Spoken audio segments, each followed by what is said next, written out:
नमस्कार, मी रेश्मा साळुंखे. बातमीपत्रात आपल्या सगळ्यांचं स्वागत. बुलेटिनच्या सुरुवातीला 3 महत्त्वाच्या बातम्या. पुलवामा हल्ल्यामध्ये शहीद झालेल्या वीरपुत्रांना आज अखेरचा निरोप देण्यात आला. बुलढाण्यातील शहीद जवान संजय राजपूत आणि नितीन राठोड यांच्यावरती त्यांच्या मूळ गावी लष्करी इतमामात अंत्यसंस्कार करण्यात आले. तर दुसरीकडे भारतानं पाकिस्तानवरती आर्थिक कोंडीचा बॉम्ब टाकलाय. पाकिस्तानातून भारतात आयात केल्या जाणाऱ्या वस्तूंवरची कस्टम ड्युटी 200% वाढवण्यात आली आहे. तसंच देशवासियांच्या अश्रूंचा बदला घेतला जाईल असं म्हणत मोदींनी पाकिस्तानला थेट इशारा दिलाय. तिसरी बातमी आहे पाकिस्तानला घाम फोडणारी, कारण पोखरणमध्ये भारतीय वायुसेनेनं जोरदार शक्ती प्रदर्शन केलंय.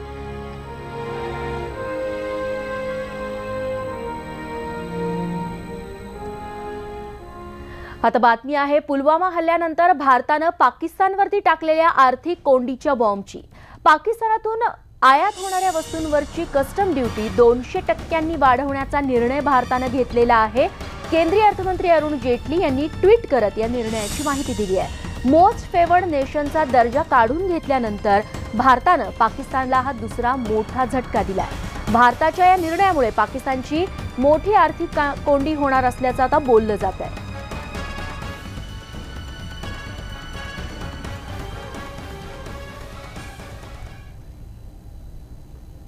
अर्थतज्ञ अरविंद गोखले आता आपल्यासोबत आहेत. गोखलेजी, भारताच्या या निर्णयामुळे पाकिस्तानची कशा पद्धतीनं आणि कितपत आर्थिक कोंडी होऊ शकते? साधारणपणे पाकिस्तानमध्ये तयार होणारे कपडे, तयार कापड, नंतर कापूस, लांब धाग्याचा कापूस अर्थातच, तेलबिया, पॉलिमर, अंजीर, अननस, आंब्याचा सीझन तिथे उशिराचा असतो, त्यामुळं आंबे सुद्धा आपल्याकडे त्यांच्याकडून बऱ्याचदा आयात होतात. लोकर आहे, मसाल्याचे पदार्थ आहेत, अक्रोड, बदाम, पिस्ते, ब्युटिनस ऑइल आणि कमावलेली कातडी यांची आयात मोठ्या प्रमाणावरती होते. कमावलेल्या कातड्यांचा नंबर हा सगळ्यात जास्त आहे. म्हणजे सर्वाधिक आपण जी आयात करतो ती कमावलेल्या कातड्याची आहे. याची कारण अर्थातच स्वाभाविक आहेत, ते सांगायला पाहिजे तसं नाही.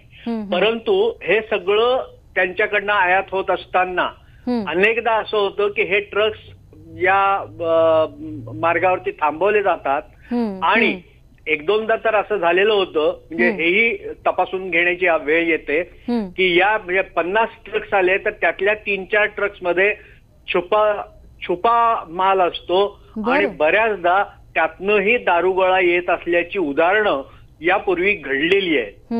तेव्हा 200%चा उपयोग असा होईल की हा सगळा जो आयात माल आहे तो कदाचित बंदही पडेल, कदाचित येणारही नाही, कदाचित आपण ते घेणारही नाही, परंतु हे सगळं यातून घडण्याची शक्यता आहे. आणि आताच्या दृष्टीनं जर विचार केला तर ते योग्य पाऊल आहे. आपल्याकडे कांद्याची टंचाई असते त्यावेळेला आपण त्यांच्याकडनं कांदा घेतो, त्यांच्याकडे कांद्याची टंचाई असते तेव्हा त्यांच्याकडे आपण कांदा निर्यात करतो. आणि साखर, म्हणजे आपल्याकडे साखरेचा तुटवडा अजिबात नाहीये, पण ज्या वेळेला साखर महागली होती 10-1 वर्षापूर्वी, त्यावेळेला आपण पाकिस्तानमधनं साखर आयात केलेली होती आणि ही साखर नवाज शरीफ यांच्या कारखान्यात सुद्धा तयार झालेली होती. हा त्यातला महत्वाचा भाग आहे. पण हे सगळं अशा पद्धतीनं आपल्याकडे आयात होत असतं आणि आपल्याकडनं निर्यात जी होत असते ती त्या मानानं मिगर आहे आणि चोरटी निर्यात मोठ्या प्रमाणावरती आहे. बरं गोखलेजी, अगदी थोडक्यात सांगाल हा जो सगळा व्यवहार आहे तो कितीशे कोटींचा आहे, जेणेकरून पाकिस्तानला किती मोठा फटका बसू शकतो हे कळू शकेल? हा साधारणपणे डॉलरमध्ये मोजायचा झाला तर $800 कोटी व्यापार आहे. बरं, म्हणजे काही हजार कोटी. 800 कोटी, बरोबर. गोखले सर, खूप खूप धन्यवाद ही सविस्तर माहिती आणि तपशील आमच्यापर्यंत पोहोचवले त्याबद्दल.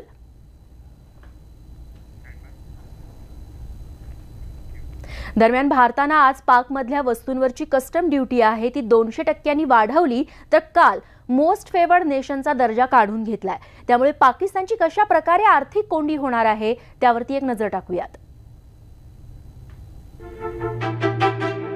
पुलवामा हल्ल्यानंतर पाकिस्तानची कोंडी करण्यासाठी अवघ्या 20 तासात भारतानं मोठं पाऊल उचललं. त्यातला पहिला महत्त्वाचा निर्णय म्हणजे भारतानं पाकिस्तानचा मोस्ट फेवर्ड नेशनचा दर्जा तात्काळ काढून घेतलाय. निर्णयामुळे भारताला व्यापार स्तरावर पाकिस्तानची आर्थिक कोंडी करणं सहज शक्य होणार आहे। जो मोस्ट फेवर्ड नेशन का दर्जा पाकिस्तान को दिया गया था, उसको वापस लेने का निर्णय आज सरकार ने किया है। वाणिज्य मंत्रालय इसके संबंध में जो सूचना जारी करनी है वो करेगा। गॅट करारानुसार भारतानं 1996 साली पाकिस्तानला हा मोस्ट फेवर्ड नेशनचा दर्जा बहाल केला होता, पण आता पुलवामा हल्ल्यानंतर हा मोस्ट फेवर्ड नेशनचा दर्जाच काढून घेतल्यानं पाकिस्तानची मोठी आर्थिक कोंडी होणार आहे। म्हणून आता आपण समजून घेऊयात की हा मोस्ट फेवर्ड नेशनचा दर्जा नेमका असतो कसा। मोस्ट फेवर्ड नेशनचा दर्जा म्हणजे काय? हा दर्जा बहाल केल्याने संबंधित देशाला सर्व व्यापारी सुविधा मिळतात। उभय देशांमध्ये व्यापार वृद्धीसाठी याचा मोठा फायदा होतो। जागतिक व्यापार संघटनेच्या सदस्य देशांना परस्परांमध्ये हा दर्जा द्यावा लागतो। भारताने 1996 साली पाकिस्तानला हा दर्जा दिला होता। या निर्णयानुसारच भारतानं पाकिस्तानला व्यापारात प्राधान्य दिलं होतं। या दर्जानुसार पाकिस्तानला निर्यात शुल्कात मोठी सूट मिळाली होती। एकूणच व्यापार हा सुकर व्हावा, सुरळीत व्हावा, व्यापारामध्ये दोन देशांना चालना मिळावी, यासाठी हे देश परस्परांना मोस्ट फेवर्ड नेशनचा दर्जा देतात। आणि भारताची तशी इच्छा असल्यामुळे भारताने हा दर्जा 2 दशकांपूर्वीच पाकिस्तानला दिलेला आहे। मात्र पाकिस्तानने अद्यापही भारताला हा दर्जा दिलेला नव्हता आणि आता भारताने मात्र हा दर्जा पाकिस्तानकडून विड्रॉ करण्याचा निर्णय घेतलेला आहे। पाकिस्ताननं इतकी वर्ष दहशतवादाला खतपाणी घालूनही भारतानं कधी एवढं टोकाचं पाऊल उचललं नव्हतं, पण पुलवामा हल्ल्यानंतर मात्र भारतानं पाकिस्तानचा मोस्ट फेवर्ड नेशनचा दर्जाच काढून घेतलाय।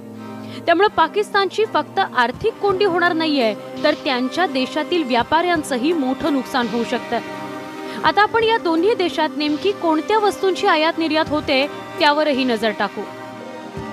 भारत आणि पाकमध्ये कोणत्या वस्तूंची आयात निर्यात होते? सिमेंट, साखर, कापूस, स्टील, फळभाज्या, मिरची, ड्रायफ्रुट्स, तेल, खाद्यपदार्थ, रासायनिक पदार्थ। उभय देशांमधील या व्यापारामध्ये भारतापेक्षा पाकिस्तानच सर्वाधिक वस्तूंची आयात करत होता।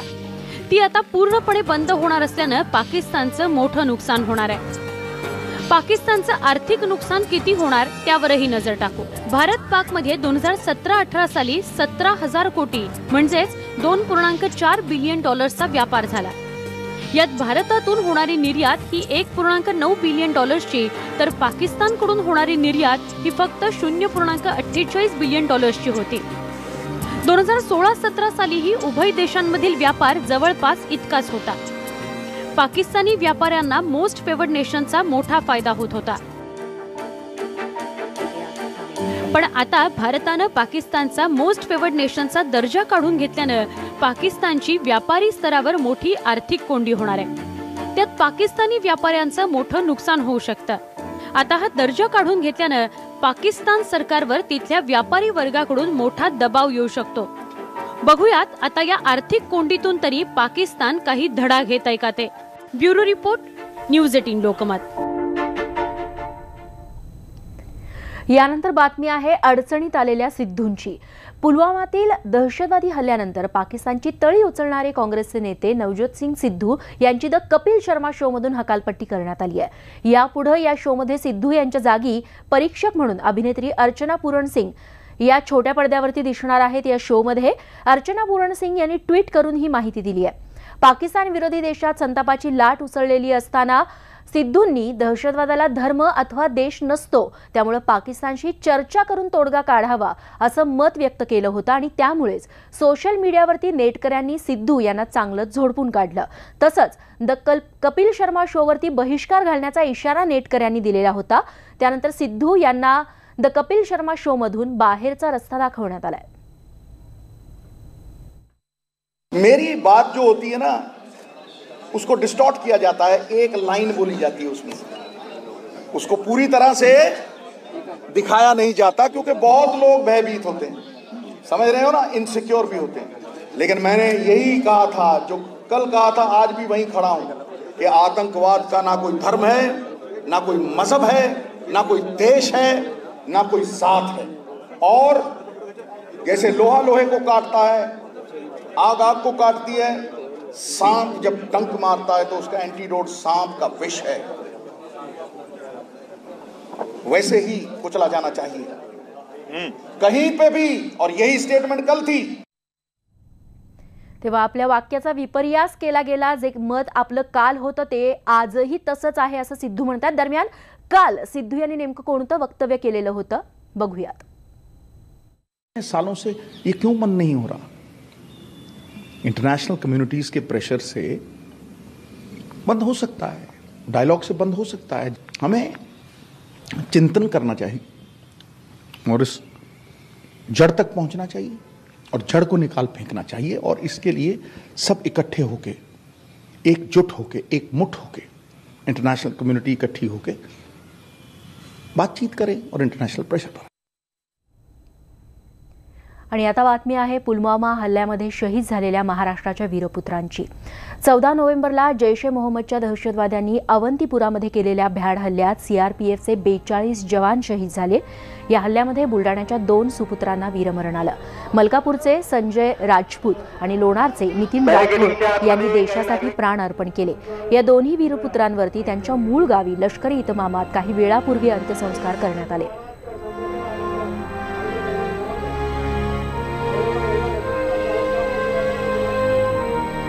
या दोनही शहीदांना अखेरचा सलाम देण्यासाठी, मानवंदना देण्यासाठी पंचक्रोशीतले हजारो नागरिक जमा झालेले होते। महाराष्ट्राचे 2 पुत्र पुलवामाच्या हल्ल्यामध्ये आपण गमावलेले आहेत, वीरमरण आले त्यांना, आणि त्यांना आदरांजली देण्यासाठी पंचक्रोशीतले नागरिक आहेत ते एकवटले।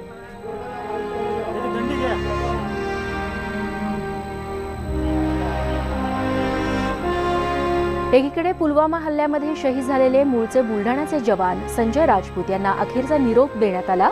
मूळ गावी मलकापूरमध्ये त्यांच्यावरती अंत्यसंस्कार करण्यात आले। मलकापूरच्या रहिवाशांनी संजय राजपूत यांना अखेरचा निरोप देण्यासाठी मोठी गर्दी केली। रस्त्याच्या दुतर्फा स्थानिक मोठ्या संख्येने हजर होते। इतकंच नाही तर काही जण झाडावर चढून देखील बसलेले होते त्यांना आदरांजली वाहण्यासाठी। संजय राजपूत अमर रहेच्या घोषणांनी संपूर्ण परिसर भारावून गेला होता। संजय यांनी तब्बल 23 वर्ष देशसेवेसाठी अर्पण केली। त्यांच्या पश्चात पत्नी, 2 मुलं आणि 2 भाऊ असा त्यांचा परिवार आहे। दरम्यान पुलवामा हल्ल्याच्या निषेधार्थ आणि संजय राजपूत यांना मानवंदना देण्यासाठी मलकापूरमधल्या मुस्लिम बांधवांनी देखील आज रॅली काढली।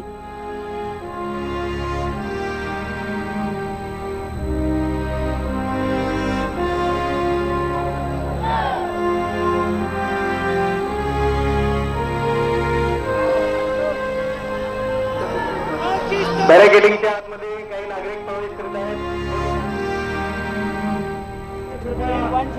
दुसरीकडे बुलढाण्याचे दुसरे सुपुत्र म्हणजे नितीन राठोड, पुलवामा हल्ल्यामध्ये शहीद झालेल्या नितीन राठोड यांचं पार्थिव देखील त्यांच्या मूळ गावी म्हणजे लोणारमध्ये लष्करी इतमामात त्यांच्यावरती अंत्यसंस्कार करण्यात आले। राठोड यांच्या अंत्यसंस्कारावेळी पंचक्रोशी लोणारमध्ये लोटलेली होती। राठोड शहीद झाल्याचं वृत्त कळताच संपूर्ण गाव शोकसागरात बुडालं। संपूर्ण गाव नितीन राठोड यांना दादा नावानं ओळखायचं। मात्र दहशतवादी हल्ल्यात लोणारचा दादा शहीद झाला। गावातल्या प्रत्येक घरचा सदस्य हरपल्याची भावना ग्रामस्थांनी व्यक्त केली।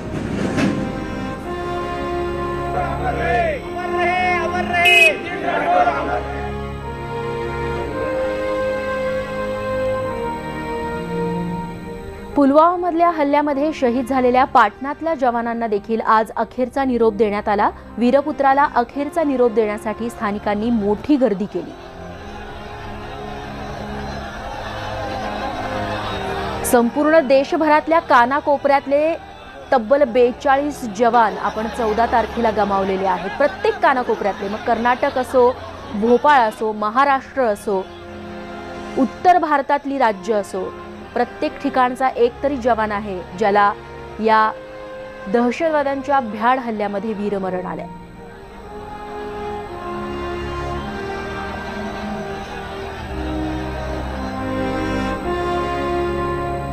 मूळचे धौलपूरचे जवान भगीरथ हे देखील पुलवामा हल्ल्यात शहीद झाले। त्यांच्या 3 वर्षांच्या चिमुकल्या मुलानं त्यांना मुखाग्नी दिला। संपूर्ण देशाला हेलावून टाकणारी ही दृश्य होती।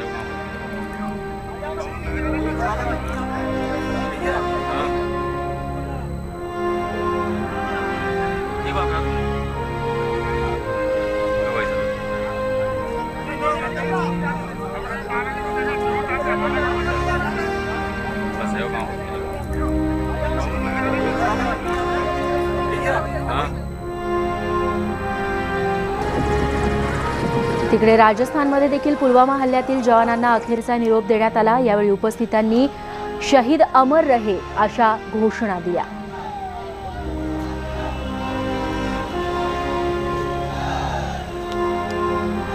देशभरातली 42 कुटुंब, ज्या कुटुंबातला कर्ता पुरुष त्यांनी गमावलेला आहे, मात्र त्यांना अभिमान आहे की आपला मुलगा देशासाठी त्याने बलिदान दिलं, देशासाठी त्याला वीरमरण आलं आणि या वीरमरणाला जागून त्याचा अभिमान उराशी बाळगत हजारोंच्या संख्येनं भारतभरातले लोक आहेत ते या 42 शहीदांना आदरांजली देण्यासाठी त्यांच्या मूळ गावी पोहोचलेली होती।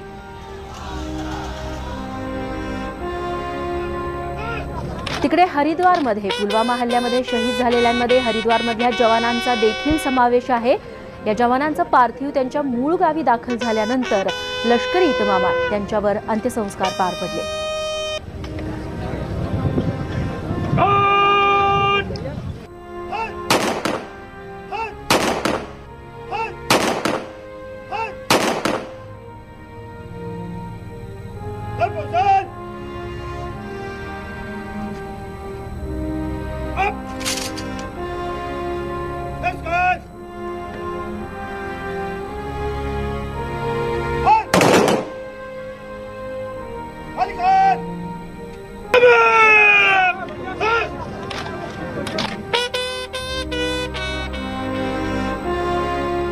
तिकडे भागलपूरमध्ये देखील शहीदांना शोकाकुल वातावरणात अखेरचा निरोप देण्यात आला।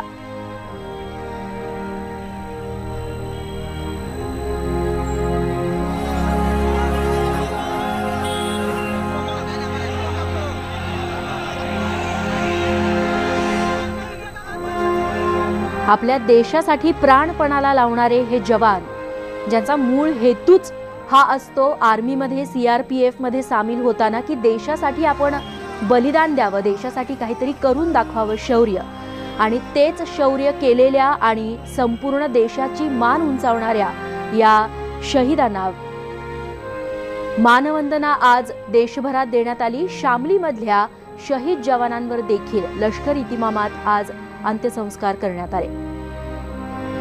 उत्तर प्रदेश, राजस्थान, भोपाळ, महाराष्ट्र, कर्नाटक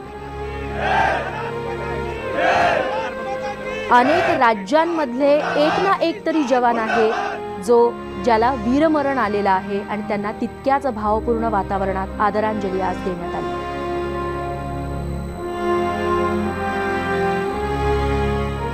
पुलवामा हल्ल्यामध्ये शहीद झालेल्यांमध्ये प्रयागराजमधल्या 2 जवानांचा समावेश आहे। त्यांच्यावर देखील अत्यंत शोकाकुल वातावरणात आज अंत्यसंस्कार पार पडले। मोठ्या संख्येनं इथं देखील नागरिक हजर होते अखेरचा निरोप देण्यासाठी या जवानाला। जेव्हा हे पार्थिव कुटुंबियांच्या दारासमोर आलं तेव्हा त्यांच्या अश्रूंचा बांध फुटला।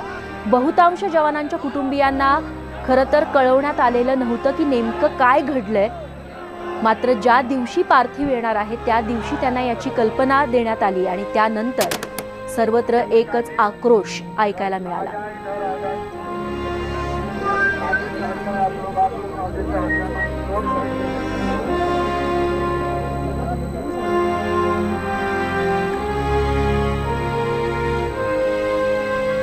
दरम्यान भोपाळमध्ये CRPFच्या जवानांनी, महिलांनी, तरुणींनी या 42 शहीद जवानांना आदरांजली वाहत कॅन्डल मार्च काढला। अत्यंत शांततेत धीरगंभीर वातावरणामध्ये सगळ्यांना आदरांजली वाहण्यात आली। CRPFच्या अधिकाऱ्यांनी सगळ्या 42 शहीद जवानांची यादी वाचून दाखवली आणि त्यानंतर 2 मिनिटं मौनही पाळण्यात आलं।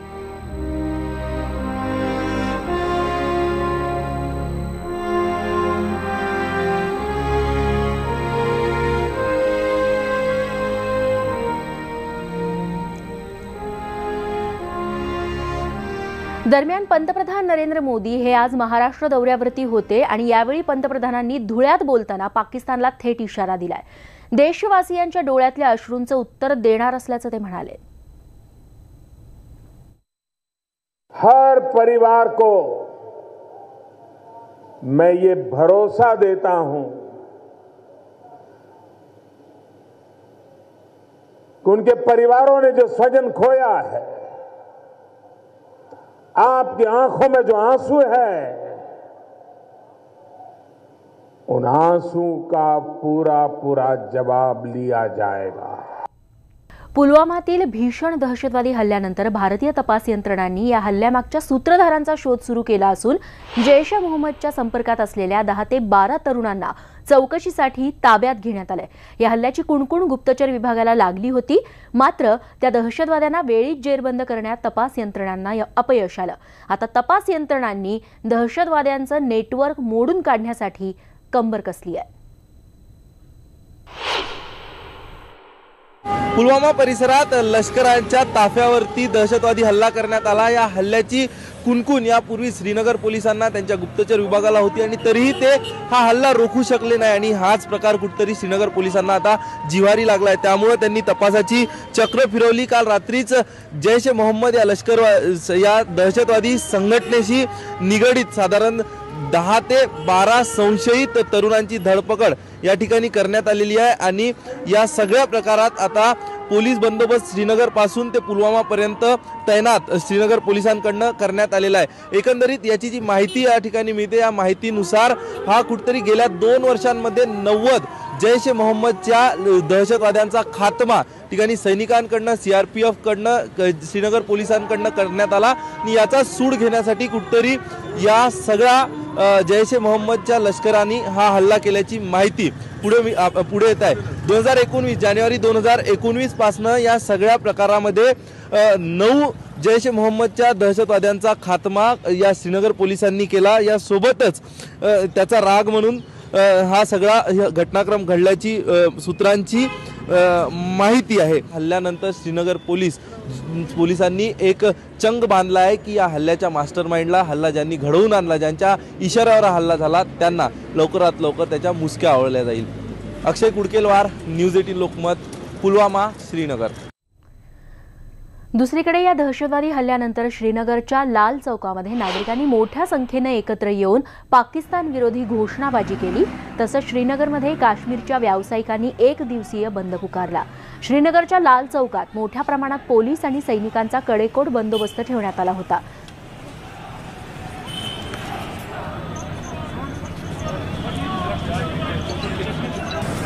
आणि याचा सविस्तर आढावा घेतलाय आमचे प्रतिनिधी अक्षय कुडकेलवार यांनी। पुलवामा येथे झालेल्या दहशतवादी हल्ल्याचे पडसाद जम्मू काश्मीरमध्ये उमटत आहेत। जम्मू काश्मीरमध्ये या ठिकाणी तणावाचं वातावरण जम्मू काश्मीरमध्ये आहे। मात्र जम्मू काश्मीरमधला जो तणाव आहे तो तणाव या ठिकाणी तणाव होऊ नये आणि त्यासोबत या सगळ्या काश्मीरचा जो मुद्दा आहे, जम्मू काश्मीरच्या मुद्द्यावर एक कायमस्वरूपी तोडगा निघावा यासाठी आता काश्मीरच्या श्रीनगर परिसरात सुद्धा व्यापाऱ्यांनी बंद पुकारला आहे आणि व्यापाऱ्यांकडून बंद केला जातोय आणि या सगळ्या हल्ल्याचा निषेध तर केला जातोय। यासोबतच कुठेतरी हे सगळं थांबलं पाहिजे आणि या सगळ्या प्रश्नावर तोडगा निघाला पाहिजे यासाठी आता सगळ्या संघटना पुढे येत आहेत। या थोडा वेळ आधी जम्मू काश्मीर इतिहास पार्टीकडनं आंदोलन करण्यात आलं, त्याच्यानंतर या ठिकाणच्या सगळ्या व्यावसायिक आता एकवटले आणि आपण बघतोय हे लाल चौक परिसरातलं सगळं या ठिकाणची बाजारपेठ आहे। ही बाजारपेठ स्थानिकांकडनं आज दिवसभरांसाठी बंद ठेवण्यात आली आहे आणि या ठिकाणी या सगळ्या प्रश्नावर तोडगा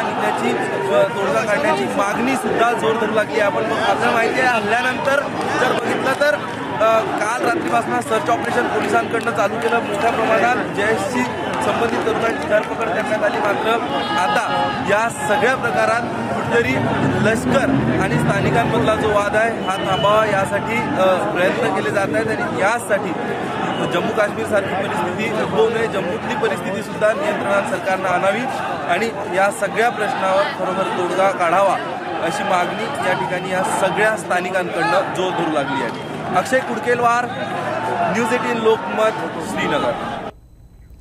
खरं तर गेल्या 30 वर्षांपासून श्रीनगर परिसरामध्ये सतत दहशतवादी कारवाया होत आहेत आणि यामुळे इथल्या व्यवसायावरती मोठा परिणाम झालाय। पर्यटकांनी पाठ फिरवल्यामुळे इथले व्यवसाय बंद पडू लागलेत। या सगळ्या परिस्थितीविषयी श्रीनगरच्या व्यावसायिकांशी बातचीत केलेली आहे आमचे प्रतिनिधी अक्षय कुडकेलवार यांनी।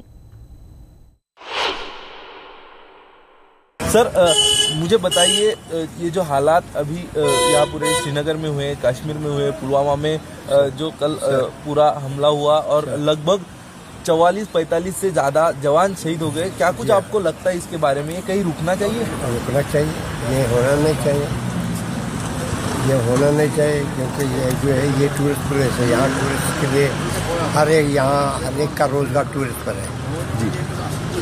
यहाँ टूरिस्ट आना चाहिए। बाकी जो जम्मू कश्मीर और लद्दाख ये तो एक ही है, ये तो दोनों है। हाँ, अब कुछ ऐसे अनासिर है जो हाथ में उंगली पाँच है, सब एक बराबर नहीं है, ऊंचा नीचा तो है ही है। बाकी तो यहाँ अमन चाहता है, अमन के कहाँ है? यहाँ मेहमान नवाजी टूरिज्म के साथ है। हर एक चाहता है कि कश्मीर फलना और फूलना चाहिए, लेकिन हर बार तनाव का माहौल, ये तनाव खत्म होना चाहिए, एक बार होना चाहिए खत्म ये तणाव। जब बातचीत से सब कुछ हो जाए। तर या ठिकाणी आपण बघतोय या स्थानिकांकडनं सुद्धा या सगळ्या संदर्भात स्थानिकांना सुद्धा याचा त्रास होतो आणि हे कुठंतरी खऱ्या अर्थानं थांबलं पाहिजे ही सगळ्याची इच्छा आहे। आणि सरकारनं, दोन्ही पाकिस्तान आणि भारत सरकारनं यासाठी एक एक पावलं उचलणं गरजेचं असल्याचं स्थानिकांकडनं सांगायचं। अक्षय कुडकेलवार, न्यूज 18 लोकमत, श्रीनगर। पुलवाम्यातील भ्याड दहशतवादी हल्ल्याच्या पार्श्वभूमीवरती देशभरातील बैठकांना सध्या वेग आलेला आहे। राजकीय बैठकांना दहशतवादाशी दोन हात करण्यासाठी देशातील सर्व प्रमुख राजकीय पक्ष आज एकवटले। केंद्रीय गृहमंत्री राजनाथ सिंग यांच्या अध्यक्षतेखाली संसदेच्या ग्रंथालयात ही बैठक आज पार पडली। दहशतवाद्यांशी सामना करण्यासाठी भारत सरकार सर्व सुरक्षा एजन्सीसोबत उभी असल्याचा ठराव या बैठकीत मंजूर करण्यात आला। शरद पवार, संजय राऊत, शरद यादव, सुशील कुमार शिंदे, गुलाम नबी आझाद हे या बैठकीला उपस्थित होते। तर दुसरीकडे केंद्रीय गृहमंत्री राजनाथ सिंग यांच्या निवासस्थानी सुरक्षेसंदर्भात महत्त्वाची एक बैठक पार पडली। यामध्ये आयबीचे अधिकारी, राष्ट्रीय सुरक्षा सल्लागार, केंद्रीय गृह सचिव आणि रॉचे अधिकारीही हजर होते।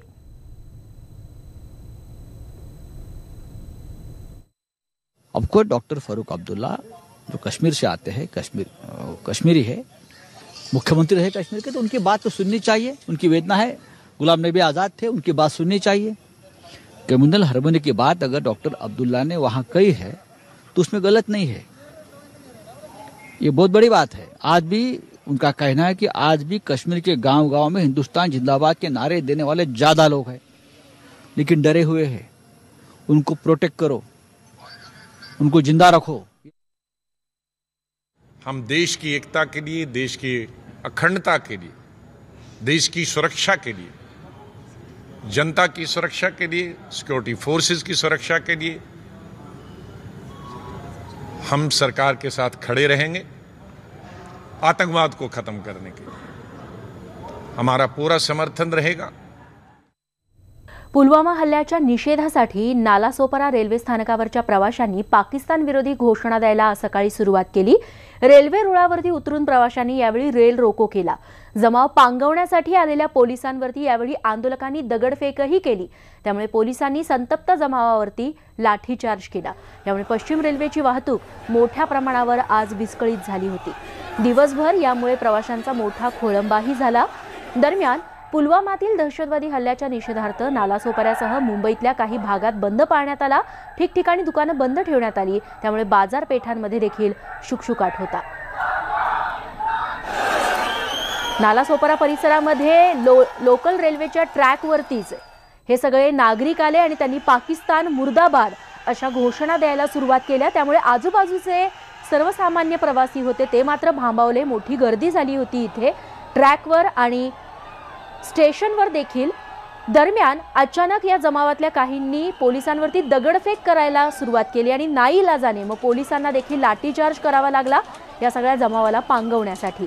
या सगळ्यामध्ये 5 पोलीस देखील जखमी झालेले आहेत। जी दगडफेक झाली आहे त्याच्यामध्ये, ज्याच्यामध्ये एका महिला पोलीस कर्मचाऱ्याचा देखील समावेश आहे, जिचा हात फ्रॅक्चर झाला।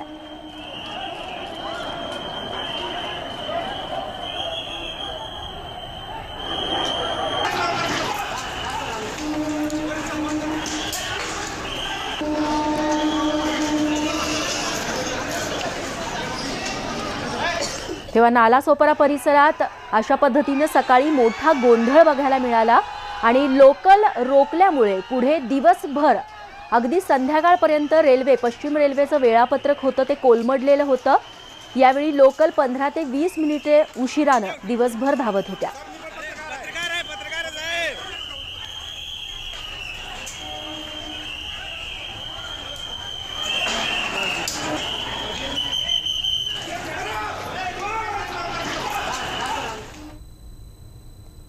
दुसरीकडे राज्यभरात पुलवामा हल्ल्याचा आज निषेध करण्यात आला। रत्नागिरीतील खेडमध्ये आज कडकडीत बंद पाळण्यात आला, तर मनमाडमध्ये देखील पाकच्या प्रतिकात्मक पुतळ्याचं दहन करत निषेध नोंदवण्यात आला। सांगलीत देखील निषेध रॅली काढण्यात आली आणि पाकच्या विरोधात जोरदार घोषणाबाजी करण्यात आली, तर मानवी साखळी करत शहीदांना श्रद्धांजली वाहण्यात आली। तिकडे संगमनेरमध्ये देखील सर्वपक्षीय कार्यकर्त्यांनी निषेध सभा घेतली आणि या सभेत पाकिस्तान विरुद्ध जोरदार घोषणाबाजी करण्यात आली।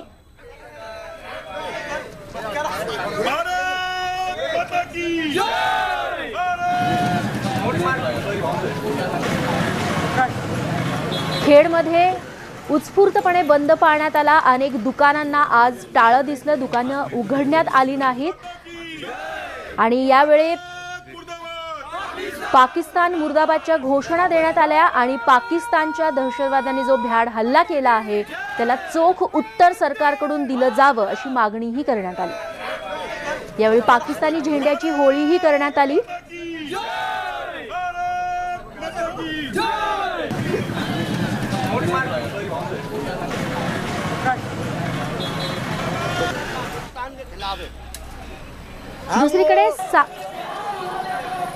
दुसरीकडे मनमाडमध्ये अशा पद्धतीने मोर्चा काढण्यात आला, रॅली काढण्यात आली आणि जवानांना आदरांजली वाहण्यात आली। इथे देखील पाकिस्तान मुर्दाबाद अशा घोषणा बघायला मिळाल्या। अनेक मुस्लिम बांधव या मानवी साखळीमध्ये सहभागी झालेले होते।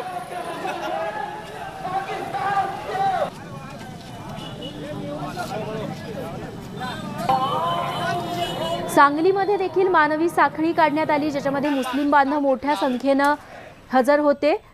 तर दुसरीकडे मनमाडमध्ये अशाच पद्धतीनं आज उत्स्फूर्तपणे बंद पाळण्यात आला। तरुण मोठ्या संख्येनं सहभागी झाले। यावेळेस मोठमोठ्याने घोषणाही देण्यात आल्या। अगदी शाळकरी मुलं देखील हातात फलक घेऊन या मोर्चात सहभागी झाले।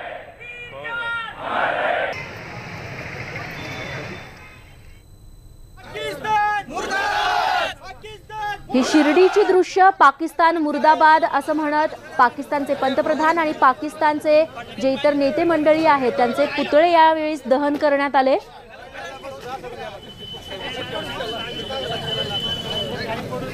आणि पाकिस्तानला अद्दल आता घडवायलाच हवी अशी मागणी शिर्डीवासियांनीही केली।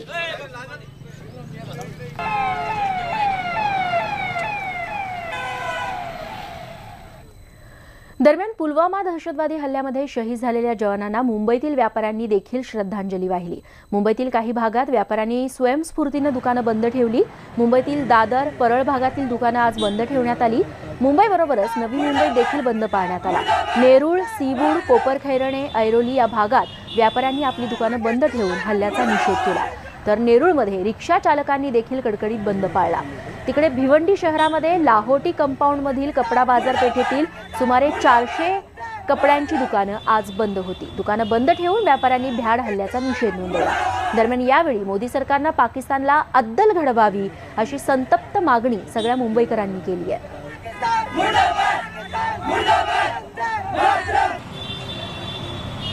दरम्यान मुंबईतील दादरच्या फर्निचर मार्केटमधून बंदचा सविस्तर आढावा घेतला आमचे प्रतिनिधी प्रफुल्ल साळुंखे यांनी। काश्मीरच्या पुलवामामध्ये झालेल्या भीषण आतंकवादी हल्ल्याच्या पार्श्वभूमीवर मुंबईमध्ये ठिकठिकाणी शहीद जवानांच्या श्रद्धांजलीसाठी स्वयंस्फूर्तीने दुकानं बंद ठेवण्यात आली होती। आपण आता दादरचं हे फर्निचर मार्केट आहे, हे फर्निचर मार्केटमध्ये व्यापाऱ्यांनी आज शहीद जवानांना श्रद्धांजली म्हणून आपली जी व्यवहार आहेत पूर्णपणे बंद ठेवलेत। आपण आता दादरचं फर्निचर मार्केट आहे, त्यामध्ये आज सकाळपासूनच या ठिकाणी छोटी श्रद्धांजली सभा घेण्यात आली आणि सर्व व्यापाऱ्यांनी या ठिकाणी शहीद जवानांना श्रद्धांजली म्हणून आपली जी दुकानं आहेत ती बंद ठेवलेली आपल्याला या ठिकाणी पाहायला मिळत आहेत। अशाच पद्धतीनं मुंबईतल्या अनेक भागांमध्ये आज सकाळपासून स्थानिक व्यापाऱ्यांनी स्वयंस्फूर्तीने आपली दुकानं बंद ठेवली। काही ठिकाणी लोक रस्त्यावर येऊन या संपूर्ण घटनेचा या ठिकाणी निषेध नोंदवला आहे आणि त्याचबरोबर काहींनी मेणबत्त्या लावून या शहीदांना जी आहे ती श्रद्धांजली या ठिकाणी अर्पण केली आहे। सीआरपीएफच्या जवानांवरती अतिरेक्यांकडून जो भ्याड हल्ला करण्यात आला त्याचा सर्वत्रच निषेध केला जातोय. जनतेत देखील या हल्ल्याचा बदला घेण्यासाठी तीव्र आक्रोश आहे. त्यामुळे मुंबईत देखील अनेक ठिकाणी निदर्शनं करण्यात आली. माझगाव येथील शिवसैनिकांनी पाकिस्तानचा झेंडा जाळून निदर्शनं केली. यावेळी महिलांनी देखील मोठ्या संख्येनं सहभाग नोंदवला.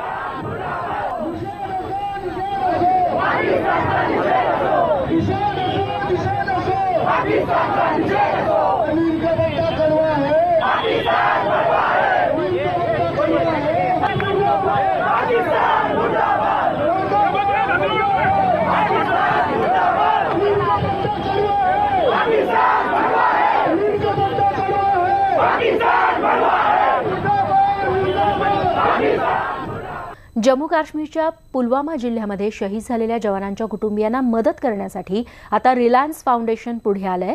यासंबंधी रिलायन्स फाउंडेशननं प्रेस रिलीज जारी केलंय. देशाचा नागरिक आणि एक व्यावसायिक या नात्यानं आम्ही सुरक्षा दलांच्या आणि सरकारच्या पाठीशी खंबीरपणे उभे आहोत. रिलायन्स फाउंडेशन शहीदांच्या मुलांच्या शिक्षणाची आणि रोजगाराची पूर्ण जबाबदारी घेणार आहे, असं या प्रसिद्धी पत्रकात जाहीर करण्यात आलंय.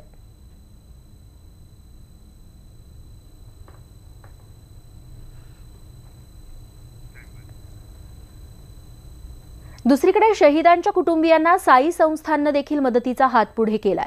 42 शहीद जवानांच्या कुटुंबियांना 2,51,00,000ची मदत साई संस्थानातर्फे देण्यात येणार आहे. साई संस्थानचे अध्यक्ष डॉक्टर सुरेश हावरे यांनी ही घोषणा केली आहे.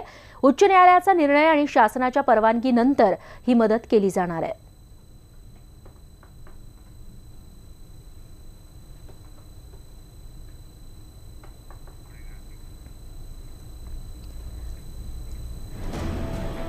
तेव्हा इराणी करंडक विजेत्या विदर्भ संघानं बक्षिसाची संपूर्ण रक्कम आहे ते शहीदांच्या परिवाराला दिलेली आहे.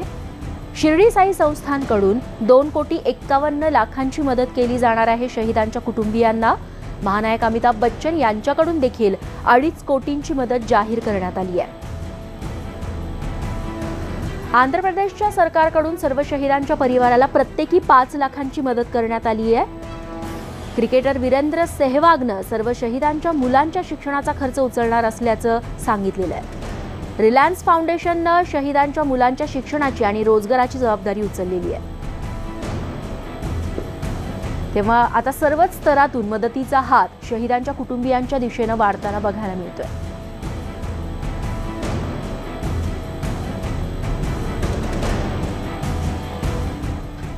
आणि यासोबत न्यूज 18 लोकमत विशेष या कार्यक्रमात आता वेळ झाली आहे इथेच थांबण्याची.